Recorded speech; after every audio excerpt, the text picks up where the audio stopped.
अपने 21 के ए तक हो गए थे। ठीक है, तो 21 में आपको पता है जो प्राण एवं दैहिक स्वतंत्रता थी, 21 के ए में 21 के ए में क्या था, इसमें शिक्षा का अधिकार था। इसे किस संविधान संशोधन के द्वारा जोड़ा गया था, 86वें संविधान संशोधन 2002 के द्वारा इसको जोड़ा गया था। इसी के तहत आरटीई आई थी, राइट टू एजुकेशन एक्ट। ठीक है, 2009 में आया था, 1 अप्रैल 2010 से उसको लागू किया गया था, RT right to education act. ठीक है, तो अब अपन को इसमें एक आर्टिकल और रह गया था, आर्टिकल 22 रह गया था इसमें। और इसमें क्या था, जैसे कि गिरफ्तारी एवं निरोध में संरक्षण। ठीक है,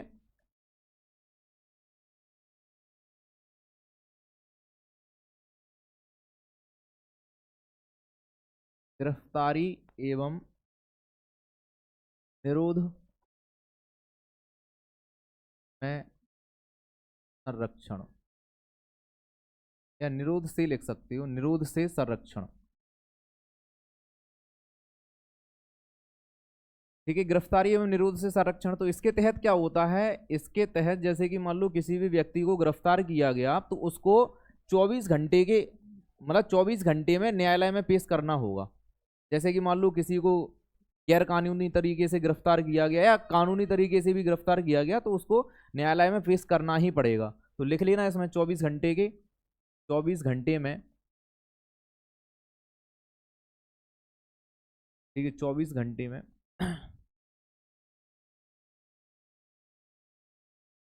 24 घंटे में या 24 घंटे में न्यायालय में पेश करना होगा।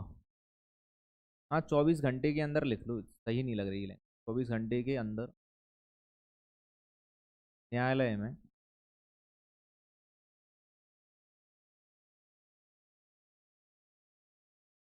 पेश करना होगा। मतलब जो गिरफ्तार हुआ है वो व्यक्ति, उसको पेश करना पड़ेगा 24 घंटे के अंदर। 24 घंटे के अंदर न्यायालय में पेश करना होगा। ठीक है, पेश करना होगा। तो लिख लो इसको, फिर इसके आगे के पढ़ने वाले हैं। तो आप आपको पता है, आप समता में जो देखो, आपको पता है भाग 3 मौलिक अधिकार। ठीक है, मौलिक अधिकारों में आपको 6 प्रकार के अधिकार दिए गए थे। सबसे पहला था समानता का अधिकार, उसको 14 से लेके 18, उसमें 14 से लेके 18 तक आर्टिकल थे, वो कंप्लीट कर चुके। और सेकंड नंबर का था आपका स्वतंत्रता का अधिकार, उसमें 19 से लेकर 22 तक थे, वो पूरा कंप्लीट हो गया आपका। 19 से 22 तक तो हमने पूरे आपको बताए थे। 19 में था, जैसे 19 में था अभिव्यक्ति की स्वतंत्रता। 19 के ABCD ये पूरे क्रम से बताए थे। सबसे पहले जैसे कि भाषण एवं अभिव्यक्ति की स्वतंत्रता, बोलने की स्वतंत्रता, बोलेंगे तो इकट्ठा होंगे, इकट्ठा होंगे तो भाई संघ समूह बना सकते हैं। फिर भ्रमण करने की स्वतंत्रता, फिर रहने की स्वतंत्रता। फिर F में थी संपत्ति की स्वतंत्रता, मतलब संपत्ति रखने की स्वतंत्रता, वो उसको फेल कर दिया गया, निरस्त हो गया था वो। इसके बाद थी लास्ट G में था अपना क्या, व्यापार की स्वतंत्रता। ठीक है, अब इसके बाद था आपका 20 में था वो दो सिद्धि के संबंध में। 20 के 1 में था तत्कालीन कानून के हिसाब से सजा दी जाएगी यदि। बी में क्या, देखो 20 के 2 में क्या था, 20 के 2 में एक अपराध के लिए एक सजा। 20 के 3 में क्या था, खुद के लिए गवाही देने के लिए बाध्य नहीं किया जाएगा। ठीक है, ये हो गए थे। फिर 21 में पता है आपको, मतलब फिर प्राण एवं दैहिक स्वतंत्रता। 21 के काम में या ए में शिक्षा का अधिकार, 6 से 14 वर्ष के लिए निःशुल्क शिक्षा का प्रावधान था इसमें। फिर इसके बाद 22 में अभी पढ़ा है आपने, 22 में गिरफ्तारी एवं निरोध से संरक्षण। इसमें 24 घंटे के अंदर न्यायालय में पेश किया जाता है उस व्यक्ति को। अब इसके बाद ठीक है, ये आपने कंप्लीट कर लिया, अब इसके आगे देखोगे आप लोग। ठीक है,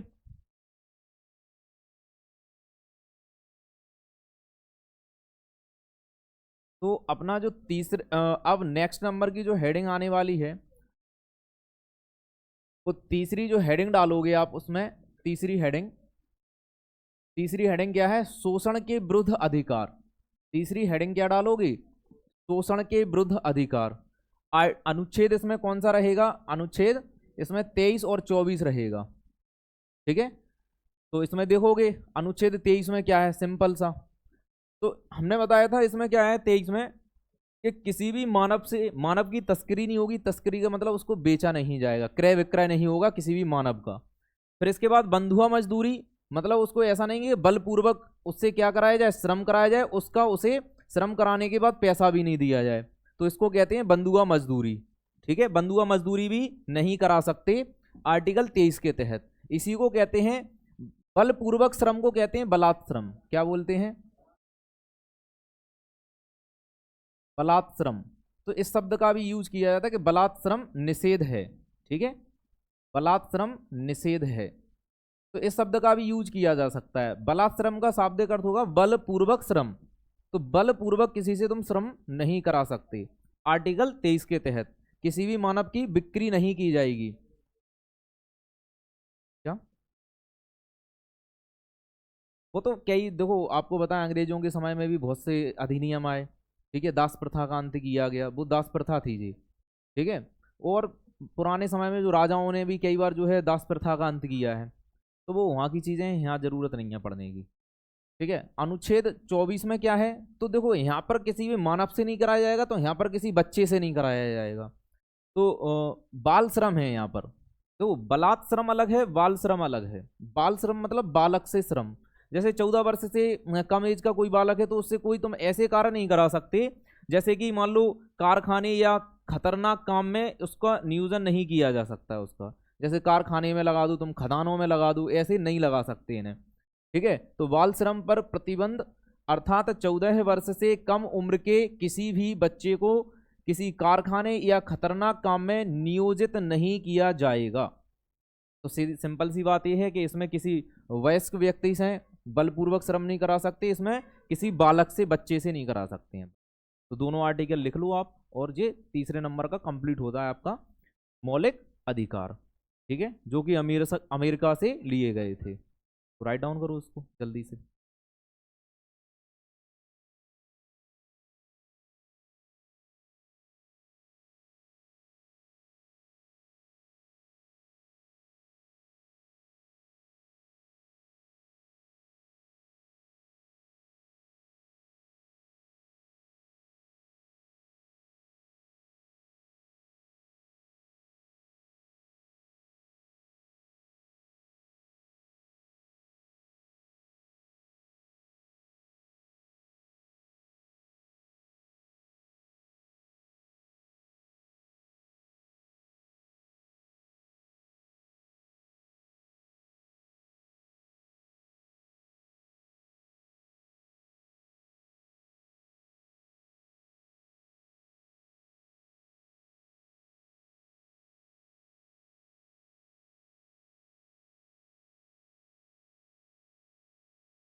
चलो इसको देखो, तो फोर्थ नंबर की हेडिंग डालोगे आप इसमें। ठीक है, फोर्थ नंबर की हेडिंग क्या डालोगे?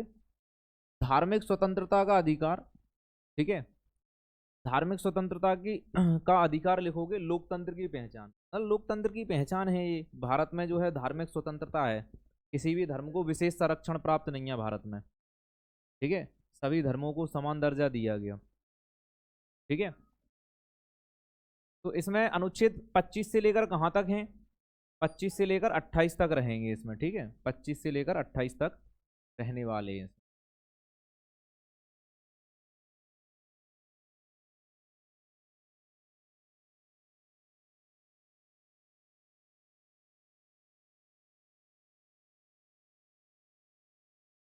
तो करें स्टार्ट इसको। अनुच्छेद सबसे पहले 25, तो इसमें धार्मिक स्वतंत्रता है। सबसे पहले धार्मिक स्वतंत्रता, इसमें अंतःकरण की स्वतंत्रता है। किसकी स्वतंत्रता है इसमें? अंतःकरण की स्वतंत्रता का मतलब होता है इसमें आप किसी भी धर्म को मान सकते हो अपनी स्वेच्छा से। ठीक है, तो धर्म को स्वतंत्र रूप से अपनाने, ठीक है, आचरण करने और प्रचार करने की स्वतंत्रता दी गई है इसमें। ठीक है, क्लियर है सभी को? तो 25 में क्या है? अंतःकरण की स्वतंत्रता बोलते हैं इसको। इसमें तुम किसी भी धर्म को अपना सकते हो, उसका आचरण कर सकते हो, उसकी प्रचार प्रसार कर सकते हो। ठीक है, उसकी स्वतंत्रता दी गई है। अब इसके बाद देखोगे अनुच्छेद 26 में, आर्टिकल 26 में क्या है? तो इसमें धार्मिक मामलों का प्रबंधन करने की स्वतंत्रता। जैसे कि धार्मिक कार्य करते हैं, कोई भी धार्मिक प्रबंधन कर रहे हैं अपन, तो उसकी भी स्वतंत्रता है। जैसे मान लो जैसे कि मान लो भागवतों का आयोजन हो रहा है, कोई भी धार्मिक कार्य हो रहे हैं, कोई भी संघ का आयोजन हो रहा है, तो इस प्रकार की चीजों की स्वतंत्रता है। ठीक है। फिर इसके बाद देखोगे अनुच्छेद 27 में, अनुच्छेद 27 में क्या है कि किसी भी विशेष धर्म के प्रचार प्रसार के, देखो, किसी विशेष धर्म के प्रचार के लिए करों के भुगतान से संबंधित स्वतंत्रता। हमने बताया था कि टैक्स फ्री रहती हैं धार्मिक चीजें, धार्मिक चीजों पे मतलब धार्मिक जो कार्य हैं उन पर टैक्स फ्री रहता है, उन पर कोई टैक्स नहीं लगता, पता होगा, उसी के बारे में है। तो जो करों के भुगतान के संबंध में स्वतंत्रता दी जाती है, टैक्स फ्री रहती है उनके लिए। ठीक है, टैक्स नहीं लिया जाता। जैसे मान लो अब किसी भी मंदिर की संपत्ति सुने होंगे आपने कि इस मंदिर की इतनी इतनी इतनी संपत्ति है, तो उन पर टैक्स नहीं लिया जाता, टैक्स फ्री रहती है। ठीक है, उन पर भी नहीं लिया जाता। चलो आगे देखोगे अनुच्छेद 28 में क्या है, तो कुछ शैक्षणिक संस्थानों में धार्मिक शिक्षा या धार्मिक पूजा में उपस्थिति के संबंध में स्वतंत्रता। देखो, कुछ शैक्षणिक संस्थानों में धार्मिक शिक्षा, हमने बताया था कुछ ऐसे संस्थान भी भारत में खोले जाते हैं, उनमें धार्मिक शिक्षा दी जाती है। सार्वजनिक रहते हैं, जिसमें सभी धर्म के लोग मतलब स्टडी करते हैं, शिक्षा लेते हैं, तो उनमें नहीं दी जाती। लेकिन कुछ विशेष संस्थान होते हैं उनमें तो धार्मिक शिक्षा दी जाती है। हाँ, पर्टिकुलर उसी कोई विशेष ही बोलेंगे अपन। कुछ शैक्षणिक संस्थानों में धार्मिक शिक्षा या धार्मिक पूजा में उपस्थिति के संबंध में स्वतंत्रता इसमें मिलेगी। बिल्कुल सिंपल है, इसमें कुछ भी नहीं है, लिख लो जल्दी से। 25 में क्या है, अंतःकरण की स्वतंत्रता। एक ही शब्द ध्यान रखना है, इसी से सबसे ज्यादा पूछा जाता है, या अंतःकरण की स्वतंत्रता कह लो, या किसी भी धर्म को मानने की स्वतंत्रता। 26 में क्या है, धार्मिक मामलों में मतलब धार्मिक मामलों के प्रबंधन का अधिकार, प्रबंधन का समझ रहे हो, मैनेजमेंट कर सकते हैं उसका। ठीक है। और इसमें फिर 27 में क्या है, टैक्स कर नहीं लिया जाता उनसे। 28 में क्या है कि मान लो कुछ विशेष शैक्षणिक संस्थानों में धार्मिक शिक्षा या धार्मिक पूजा में उपस्थिति के संबंध में स्वतंत्रता दी गई। उपस्थिति तो जानते हो कि अपन किसी भी मान लो धार्मिक कार्य में उपस्थित हो रहे हैं तो उसकी स्वतंत्रता है, आपको जा सकते हो। ठीक है, तो उसकी स्वतंत्रता भी मिलेगी इसमें। फिर इसमें ऐसी भी स्वतंत्रताएं मिलती हैं जैसे कि कुछ विशेष संस्थान में धार्मिक शिक्षा नहीं भी दी जाती है। जैसे कि सार्वजनिक संस्थान मान लो, जैसे सरकारी स्कूल हैं, इनमें दी जाती है क्या, क्योंकि इनमें सभी धर्मों के लोग पढ़ते हैं, इसलिए। कुछ ऐसे विशेष संस्थान भी होते हैं उनमें नहीं दी जाती है धार्मिक शिक्षा, उनके लिए कुछ विशेष संस्थान ही बनाए जाते हैं जिनमें धार्मिक शिक्षा दी जाती है, पर्टिकुलर संस्थान, ऐसा ध्यान।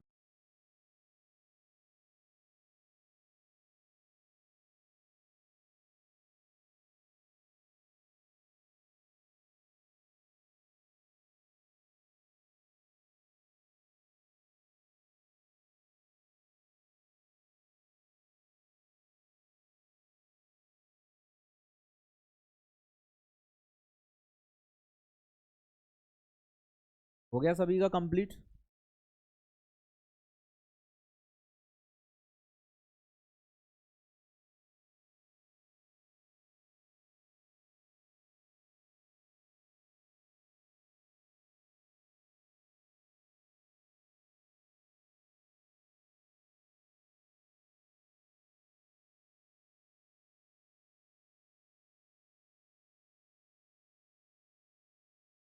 कर दो, साइलेंट हो जाओ। और इसमें आगे देखोगे आप, अब कौन सी हेडिंग डालोगे आप लोग, पांचवें नंबर की जो पांचवें नंबर की हेडिंग डालोगे आप लोग, शैक्षिक और सांस्कृतिक अधिकार।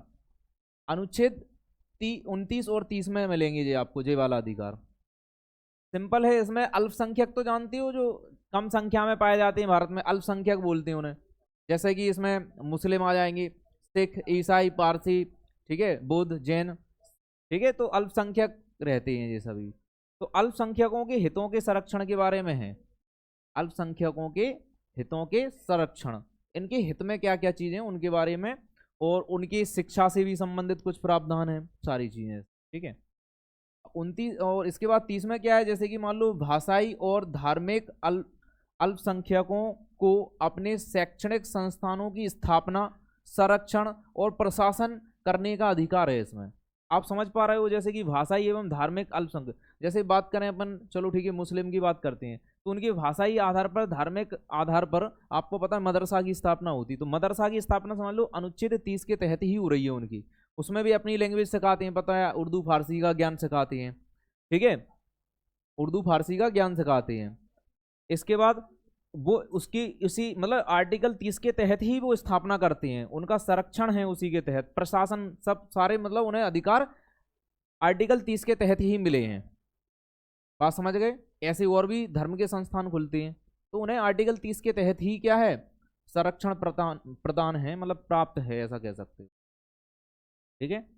तो दोनों इंपोर्टेंट हैं, अल्पसंख्यकों से संबंधित ही हैं जी दोनों, ध्यान रखना, ठीक है। 29 में क्या है, अल्पसंख्यकों के हितों का संरक्षण है, और 30 में भी भाषाई एवं धार्मिक अल्पसंख्यकों की शैक्षणिक संस्थान की स्थापना, संरक्षण और प्रशासन करने का अधिकार उन्हें प्राप्त है, ठीक है, बहुत इंपॉर्टेंट है। बस लास्ट हो रह गया 6 नंबर का, उसको और कंप्लीट करते हैं जल्दी से, ठीक है। जो आपको बताएं जो मतलब 6वें नंबर का आता था, 6वें नंबर का अधिकार उसको निरस्त कर दिया गया था। 7वें नंबर का अधिकार अभी भी है, 6वें नंबर का पहले अधिकार था आपको बताएं संपत्ति का अधिकार। यहाँ पर थोड़ा सा बता दे रहे हैं आपको, जैसे कि आपको बताएं जो संपत्ति का अधिकार था, ठीक है, संपत्ति का अधिकार, संपत्ति का अधिकार जो पहले कितने में चला गया था जी, जो 6वें नंबर का अधिकार था जी आर्टिकल 31 में था जी, आर्टिकल 31 में था, जो कि क्या हो चुका है, रद्द हो चुका है या निरस्त हो चुका है, ऐसा कह सकते हो, ठीक है। संपत्ति का अधिकार आर्टिकल 31 में था पहले, वो क्या हो चुका है, रद्द हो चुका है। अब इसको किस में पहुंचा दिया गया, तो आपको पता है जो भाग 12 है, भाग 12 में वित्त संपत्ति उससे रिलेटेड है, भाग 12 उसी में भेज दिया गया उसको। तो इसको पता किस में भेज दिया गया, इसको भेज दिया गया है भाग 12 में पहुंच गया जी। अब भाग 12 में तो आर्टिकल 300 के काम में पहुंचा दिया गया इसको, ठीक है। आर्टिकल अब जी पहले कौन सा अधिकार था ये जी, पहले यह एक संवैधानिक अधिकार था, कैसा था, संवैधानिक अधिकार था जी। पहले कौन सा अधिकार था, संपत्ति का अधिकार, संवैधानिक अधिकार। लेकिन वर्तमान में कौन सा अधिकार बन चुका है जी, तो वर्तमान में यह एक मतलब कानूनी अधिकार बना दिया गया है इसको। कौन सा, कानूनी, या इसको कह सकते हैं वैधानिक अधिकार, हाँ, कानून या विधि, ठीक है, कानूनी अधिकार कह लो या वैधानिक अधिकार बना दिया गया इसको।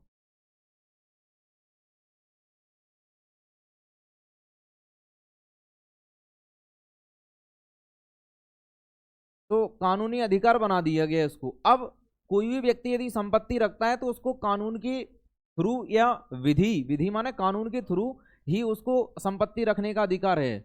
यदि उसके पास कानूनी तरीके से जितनी संपत्ति है और कोई गैर कानूनी संपत्ति उसके पास मिलती है, काला धन, तो उसकी जब्त कर ली जाती है। सिंपल सी बात ये है, क्योंकि वो उसको देखो गैर कानूनी संपत्ति है कौन सी, जिसका वो टैक्स नहीं दे रहा है, उसका जो टैक्स चुरा रहा है वो व्यक्ति, वो गैर कानूनी संपत्ति है। तो इसीलिए तो इसको लिखना पड़ेगा आपको, ठीक है। अधिकार में तो नहीं है जी, संपत्ति का अधिकार खत्म हो चुका है, नष्ट हो चुका है। इसको कहाँ भेज दिया गया, भाग 12 में आर्टिकल 300 के काम में भेज दिया गया और इसको एक कानूनी अधिकार एवं वैधानिक अधिकार बना दिया गया। पहले यह एक संवैधानिक अधिकार था, पहले आप रख सकते थे संपत्ति, लेकिन अब कानूनी तरीके से रख सकते हो बस, लेकिन गैर कानूनी यदि आपके पास पाई गई तो उसको गवर्नमेंट के द्वारा जब्त कर लिया जाएगा। बात समझ में आ गई होगी, तो इसको नोट डाल के लिख लेना आराम से, इसी के नीचे बिल्कुल लिखना है इसको, ठीक है, नोट डाल के लिख लेना, ठीक है। नंबर नहीं देना है इसको, ये बात ध्यान रखियो, 6 ही हैं अभी, तो ये तो निरस्त हो गया, तो इसको नोट डाल के लिख लेना। 6वें नंबर का अपन पढ़ने वाले हैं आगे, ठीक है।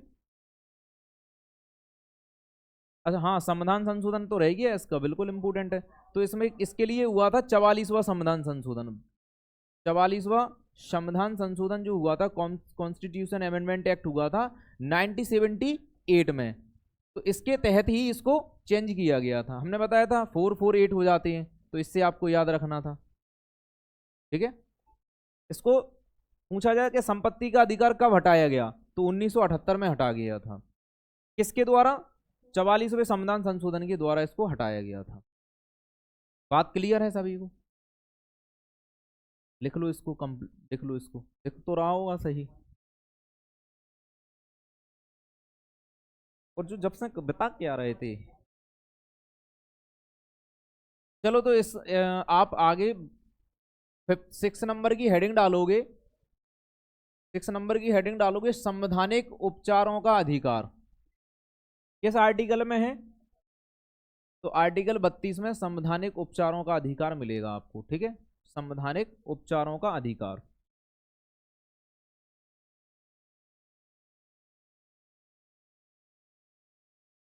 संवैधानिक उपचारों का अधिकार।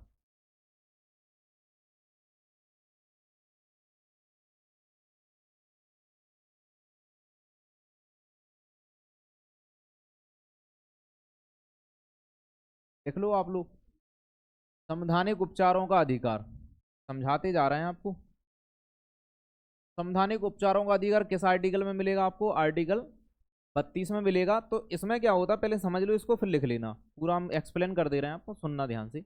इसमें क्या होता है, जैसे कि संवैधानिक उपचारों का अधिकार कब यूज किया जाता है, जैसे कि मान लो किसी भी व्यक्ति के मौलिक अधिकारों का हनन हो रहा हो, तो क्या करता है, जो सुप्रीम कोर्ट होता है, हाई कोर्ट होता है, वो 5 प्रकार की रिटें जारी करता है, 5 प्रकार के आदेश जारी करता है। आदेश को ही रिट बोलेंगे वहां पर। 5 प्रकार की रिटें या आदेश जारी करता है, वो अपनी निचली अदालत को करता है जी। 5 प्रकार की रिटें या आदेश, या किसी भी गवर्नमेंट ऑफिसर को भी कर सकता है, गवर्नमेंट को भी कर सकता है। ठीक है, तो रिट जारी करता है वो इस प्रकार से। तो देखोगे आप 5 प्रकार की रिटें जारी की जाती हैं। ठीक है, तो 5 प्रकार की रिटों का उपयोग करके मौलिक अधिकारों के प्रवर्तन के लिए उपचार का अधिकार रिट कार्यकारी या न्यायिक निकाय द्वारा जारी किया जाता है। भाई देखो, रिट कार्यकारी या न्यायिक निकाय क्या होता है? सुप्रीम कोर्ट, हाई कोर्ट की बात चल रही है यहाँ पर। एक औपचारिक लिखित आदेश होता है जो कि व्यक्ति या प्राधिकारी को किसी विशेष कार्य को करने या करने से परहेज करने का निर्देश देता है। करने से परहेज का मतलब क्या होता है? या तो उसको रोकने के लिए भेजा जाता है या उसको करने के लिए भी भेजा जाता है कि आप ऐसा काम करो या ऐसा काम नहीं करो। जैसे कि मान लो किसी के अधिकार क्षेत्र के बाहर है वो कार्य, मान लो कोई ऑफिसर है या मान लो कोई छोटा निचला न्यायालय है, उसको अधिकार नहीं है ऐसा केस सुनाने का, लेकिन तब भी वो मान लो दे रहे हैं, मतलब वो न्याय दे रहे हैं, तो उन्हें क्या दे दी जाएगी? परहेज करने का मतलब ऐसा करने से उन्हें रोक दिया जाएगा। सुप्रीम कोर्ट, हाई कोर्ट के द्वारा उनके लिए रिट जारी कर दी जाएगी, उन्हें रोक दिया जाएगा। और कुछ विशेष कार्य ऐसे भी होते हैं जिनके लिए उन्हें करने के लिए कहा जाता है कि यह कार्य आपके अधिकार क्षेत्र में आता है, ऐसा कार्य आप कीजिए। समझ गए? तो करने के लिए या उन्हें रोकने के लिए रिट जारी की जाती है। 5 प्रकार की रिटें होती हैं। अब ये 2 फैक्ट और सुनोगे ध्यान से।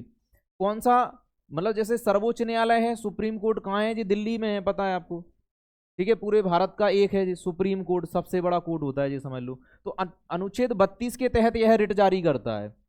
लेकिन जो उच्च न्यायालय होता है जी, हर राज्यों में होता है, प्रत्येक राज्य का एक उच्च न्यायालय होता है, या एक से अधिक राज्यों का एक उच्च न्यायालय भी हो सकता है। ठीक है, तो अनुच्छेद 226 के तहत क्या करते हैं, ये 5 प्रकार की रिटें जारी करते हैं। तो आपको इतना ही लिखना है इसमें कि अनुच्छेद 32 के तहत सर्वोच्च न्यायालय द्वारा, और अनुच्छेद 226 मतलब 32 के तहत कौन करता है? सर्वोच्च न्यायालय। और अनुच्छेद 226 के तहत कौन करता है? उच्च न्यायालय द्वारा 5 प्रकार की रिटें जारी की जाती हैं। ठीक है, यह रिटें किसको, देखो, यदि भारत के नागरिकों के मौलिक अधिकारों का उल्लंघन होता है तो उसके पास सीधे सर्वोच्च न्यायालय या उच्च न्यायालय से संपर्क करने का विकल्प होता है। यह रिट नीचे आप देखोगे 5 प्रकार की रिटें आपको मिल जाएंगी। चाहो तो इसको शॉर्ट लिखना चाहो तो डायरेक्ट ऐसे भी लिख सकते हो, संवैधानिक उपचारों का अधिकार आर्टिकल 32 से यहाँ से लिख लो, ऊपर की लैंग्वेज छोड़ सकते हो। तो इतने ही में आप समझ गए होगे कि एक्चुअली में पढ़ा के आ रहे हैं सर। इसमें ही मेन बात तो इसी में लिखी हुई है वो। ठीक है, ऊपर की छोड़ना चाहो तो छोड़ सकते हो, और लिख लिया हो तो कोई बड़ी बात नहीं है। उसमें लिखा ही है, यही चीजें लिखी हैं, 5 प्रकार के रिटों का उपयोग करके मौलिक अधिकारों के प्रवर्तन के लिए उपचारों का अधिकार मिलता है इसमें। ठीक है, ये तो लिखना पड़ेगा। संवैधानिक उपचारों का अधिकार लिखो, फिर यहां से लिख लो चाहो तो। अनुच्छेद 32 के तहत सर्वोच्च न्यायालय द्वारा और अनुच्छेद 226 के तहत उच्च न्यायालय के द्वारा 5 रिटें जारी की जाती हैं। पांचों रिटें अभी पढ़ने वाले हैं अपन, ठीक है। कोई कंफ्यूजन है?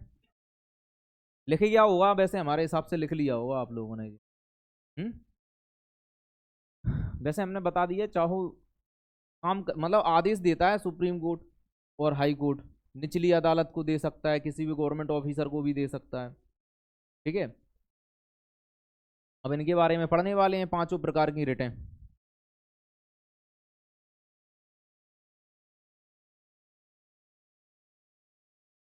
पांचों प्रकार की रिटें पढ़ने वाले।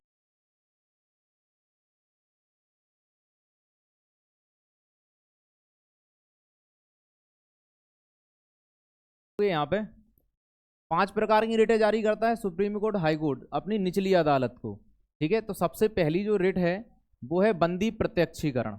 कौन सी है? बंदी प्रत्यक्षीकरण, इसको कहते हैं हैबियस कॉर्पस। बहुत इंपॉर्टेंट है, हिंदी में और इंग्लिश में दोनों में पूछ ली जाती है। हैबियस कॉर्पस क्या बोलेंगे इसको? बंदी प्रत्यक्षीकरण, हैबियस कॉर्पस। देखो इसका यूज कब किया जाता है, हमने बताया था, जैसे कि मान लो किसी भी व्यक्ति को गिरफ्तार कर लिया जाता है, तो उसको बंदी मतलब बंदी के रूप में गिरफ्तार किया गया उसको, तो उसको क्या किया जाता है? न्यायालय में पेश किया जाता है। यदि उसको मान लो किसी भी गैर कानूनी तरीके से यदि उसको गिरफ्तार किया गया होगा, तो न्यायालय के द्वारा उसको फिर छोड़ दिया जाता है, बाइज्जत बरी कर दिया जाता है। यही है हैबियस कॉर्पस, ठीक है। तो इसके द्वारा न्यायालय किसी भी गिरफ्तार व्यक्ति को न्यायालय के सामने प्रस्तुत करने का आदेश देता है। यदि गिरफ्तारी का तरीका या कारण गैर कानूनी या असंतोषजनक हो, तो न्यायालय गिरफ्तार व्यक्ति को छोड़ने का आदेश दे सकता है। हमने बताया था इसी के बारे में आपको कि मान लो जैसे कि मान लो किसी भी व्यक्ति को गिरफ्तार किया गया, तो 24 घंटे के अंदर उसको न्यायालय में पेश करने का मतलब जो अधिकारी मान लो एक प्रकार से उसी से है रिलेटेड ये, तो आदेश दिया जाता है। और यदि गैर कानूनी या असंतोषजनक है वो, तो उसको क्या कर दिया जाता है? बाइज्जत बरी कर दिया जाता है, छोड़ दिया जाता है उसको, ठीक है। हैबियस कॉर्पस, बंदी प्रत्यक्षीकरण, इसी को कहेंगे आप, ठीक है। तो पहले इसी को लिखो, सबसे पहले हेडिंग डाल लो आप लोग, बंदी प्रत्यक्षीकरण। उसमें इंग्लिश भी लिखना है इसकी, क्योंकि कभी कभी इसमें इंग्लिश में ही पूछ लिया जाता है, हिंदी लिखी भी नहीं मिलेगी। हैबियस कॉर्पस लिख के दे देंगे वो आपको, एक बार मिला था मुझे ये क्वेश्चन, ठीक है। तो बंदी प्रत्यक्षीकरण, हैबियस कॉर्पस देखो आप लोग, हेडिंग डालो जल्दी से, फिर लिखते जाओ। इसके द्वारा न्यायालय, लिखते जाओ मैं बोलते जा रहा हूँ, ठीक है। इसके द्वारा न्यायालय किसी गिरफ्तार व्यक्ति को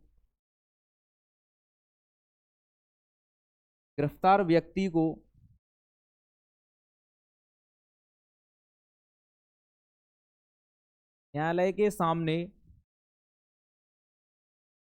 प्रस्तुत करने का आदेश देता है, प्रस्तुत करने का आदेश देता है। यदि गिरफ्तारी का तरीका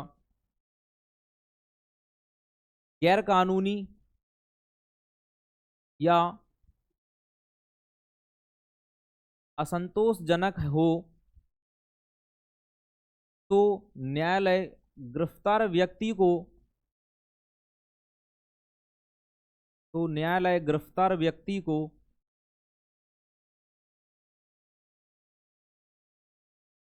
छोड़ने का आदेश दे सकता है। वो न्यायालय के ऊपर डिपेंड करता है, यदि उसमें कुछ गैर कानूनी या नहीं पाया गया, तो वो कहेगा कि इसको रिमांड पे ले लूँ 2-3 दिन के लिए, ठीक है, या इसको 2-3 दिन और रखो, तब इसका मतलब जैसे कि दोष सिद्ध नहीं होता है तो उसके बाद छोड़ दिया जाएगा, ठीक है। क्लियर? तो इसके आगे अपन कल पढ़ेंगे अब, ठीक है। आज के लिए इतना काफ़ी है।